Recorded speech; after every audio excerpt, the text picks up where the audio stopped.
DENOX nasce com a denominação de Inspetoria de Obras contra as Secas em 1909, em outubro de 1909. E ele é criado como uma ação governamental para fazer frente aos efeitos da seca, que já vinham sendo considerados desde o tempo das explorações científicas. Em 1919, ele passa a se chamar IFOX, Inspetoria Federal de Obras contra as Secas. Em 1945, ele passa a ser denominado de DENOX e em 1963 ele é autarquizado.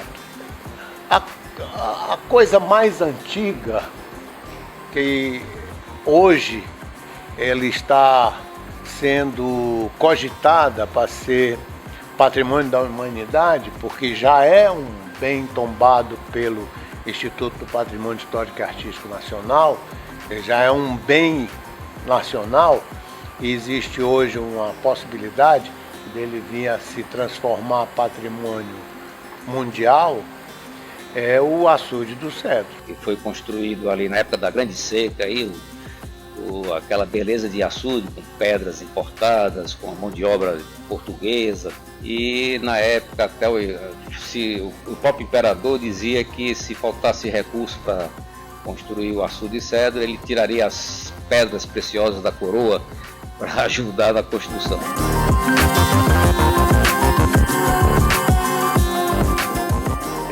Falar do DENOX é falar de uma experiência centenária de um órgão que foi criado em 1909 e uma das principais ações foi a açudagem.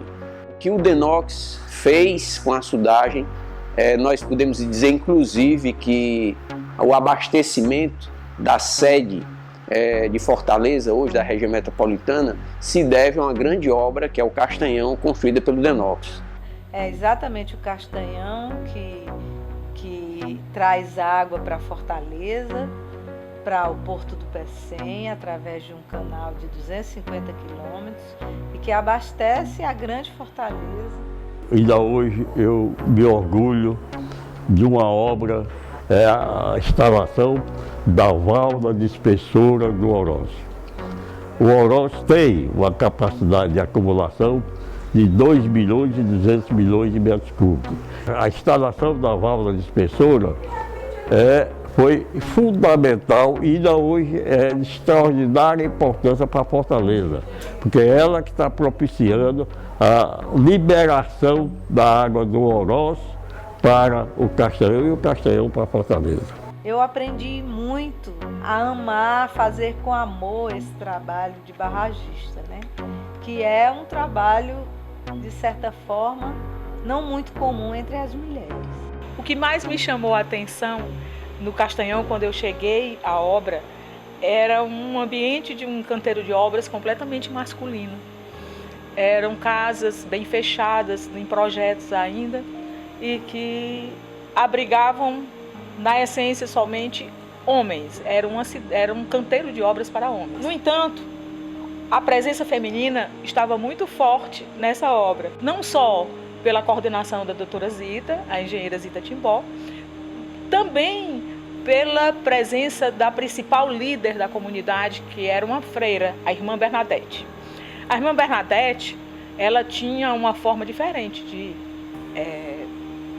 de luta, porque ela trazia o espírito cristão, a questão do lado dela religioso. No entanto, ela tinha também uma necessidade muito grande, uma curiosidade muito grande, que nos fez complementar todos os estudos do Castanhão, em especial as áreas a serem reassentadas às populações rurais.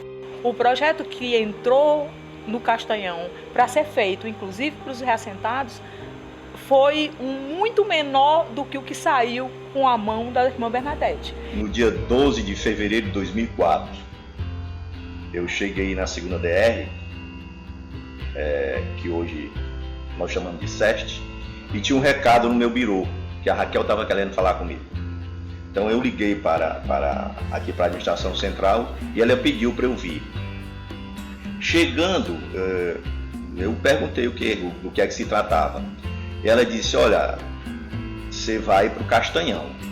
Castanhão foi inédito em muitas coisas. Por exemplo, eu comandava como mulher uma equipe de 1.200 funcionários. Até então eu só conhecia o Castanhão de narrativa dos colegas que trabalharam lá.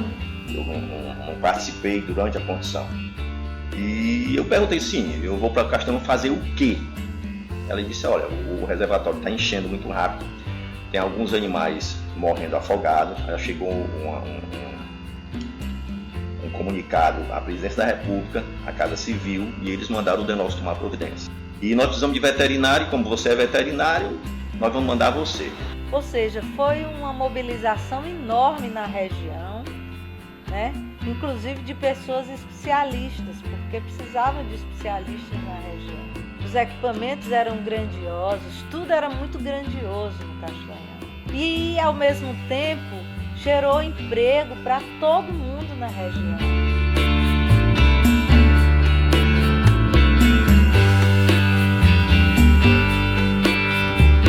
Tem muito município criado em função de uma obra do Denox. A gente pode citar o caso de São Gonçalo, na Paraíba, o caso do Icó, aqui no Ceará, que cresceram, tornaram-se município em função dos acampamentos, da construção das obras da época.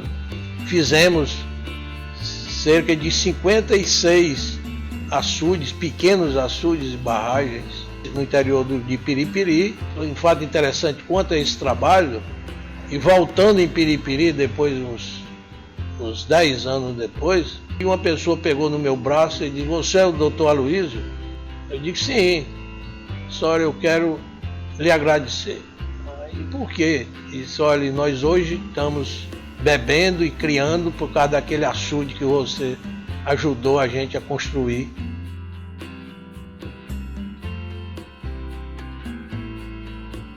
O Denox, pelo conhecimento que ele tem do semiárido, ele inclusive ele se capacita. Essa capacitação não foi só informal, foi formalizado junto ao Ministério da Integração, que por essa capacidade técnica que o Denox tem, do conhecimento que ele tem do semiárido nordestino, ele é o legítimo gestor da transposição de São Francisco. Muita gente não sabe, mas que os estudos iniciais, que são antigos, eles começaram no Denox. Inclusive, o projeto de viabilidade que fez o básico e o executivo desse que está implantado, da transposição, foi o Denox. Dentro da região setentrional, onde o projeto vai ser desenvolvido, o Denox entra com 12 dos seus principais açudes. E os 12 principais açudes do Denox estão incluídos nesse empreendimento, principalmente levando em consideração que o Denox tem uma infraestrutura física, organizacional, espalhada por toda a região nordestina. O Denox é pioneiro no emprego de perfuratrizes, pioneiro na América Latina no emprego de perfuratrizes para a perfuração de poços. Ele é pioneiro na técnica de construção de barragens de terra, onde ele tem um know-how extraordinário acumulado. Ele é pioneiro, foi o primeiro laboratório de solos da América Latina. Ele desenvolveu uma ação que hoje a piscicultura, a aquicultura, melhor dizendo, usa até hoje, que é o método da hipofização, desenvolvido pelo biólogo Rodolfo von Ehring, que permite a inseminação dos peixes. Eu tenho orgulho de dizer que eu construí o Centro de Pesquisa lá em Pentecoste, que é o Centro de Pesquisa Teológica Rodolfo von Ehring.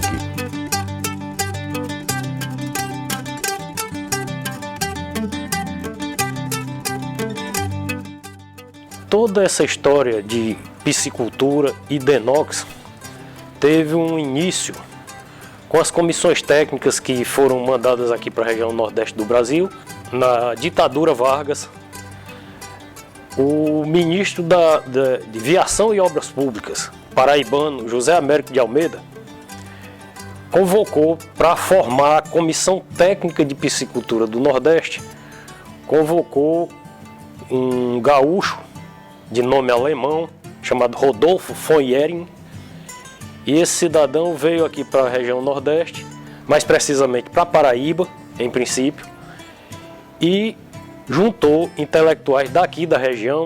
Entre eles existiam farmacêuticos, médicos, gente de todas as categorias, brasileiros, estrangeiros também.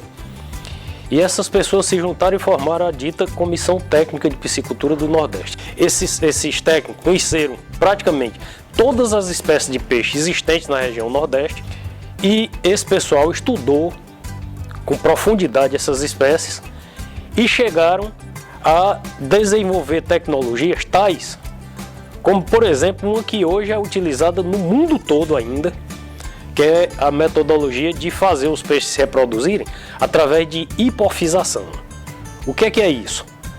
A retirada de hipófises de algumas espécies, essas hipófises então secas e misturadas depois com soro fisiológico, alguma coisa, e injetadas em outras espécies, faziam com que essas espécies desovassem nas mãos dos técnicos, nas mãos dos cientistas.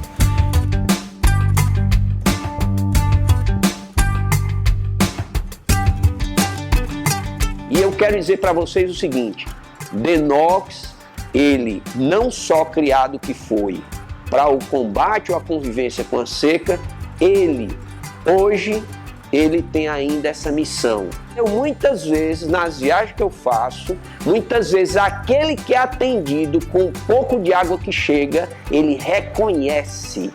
Nós temos isso, eu digo nós, me incluindo, como motivador para que a gente não pare. Vamos continuar, porque tem muita gente que depende do trabalho de vocês. Eu só quero dizer assim, que o Denox tenha muitos anos de vida. E muito obrigado.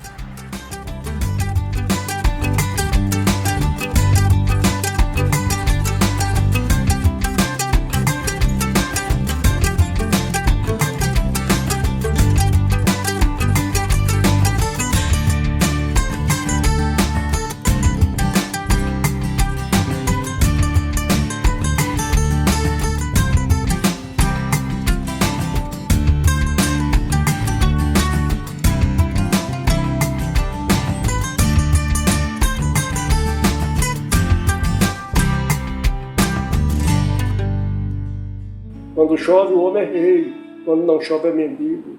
E o pobre não tem culpa, mas é quem sofre o castigo. Na natureza infinita tenta seu inimigo. O Nordeste está gritando e vem pedindo clemência, pois o seu povo, padecendo, já perdeu a paciência e sofre desesperado no altar da penitência. O Denox foi previdente. Muita água acumulou. Com o sistema de barragem, essa autarquia adotou canais de irrigação e a coisa melhorou. Já enfrentou muita seca e resolveu os problemas, mas emergências passadas enfrentou grandes dilemas que hoje eles são contados em versos, prosas e temas.